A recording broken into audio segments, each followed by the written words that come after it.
Finally म आफ्नो bike बेचिदिएँ साथीहरू। हेर्नु उहाँ दाइ आउनु भएको छ, चाबेलबाट आउनु भएको छ मेरो बाइक लिन। बाइक लिएर जाँदै हुनुहुन्छ उहाँ दाइ। हजुर दाजु के चाहिँ यो होइन यो माथि हुन्छ दाइ, यतिकै हो, डबल स्ट्यान्ड हो त्यो। ल दाइ बिस्तारै जानु है दाइ। ल ल ल उहाँ दाइ चाहिँ मेरो बाइक लिएर जानुभयो।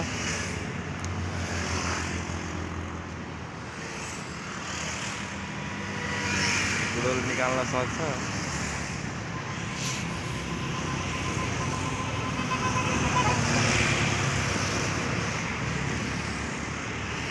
जान लाग्छ मेरो बाइक लिएर। ल बाइक बेचेँ 37,000 मा। लास्टै दुःख दिइरहेको थियो बाइक यार, यति दुःख झेल्न सकिरहेको थिएँ, त्यही भएर बाइक म बेच्थेँ यार। अब सायद अब अर्को लिनु पर्ला या रेन्टमा लिएर केही दिन चलाउनु पर्ला जस्तो अवस्था भइरहेछ।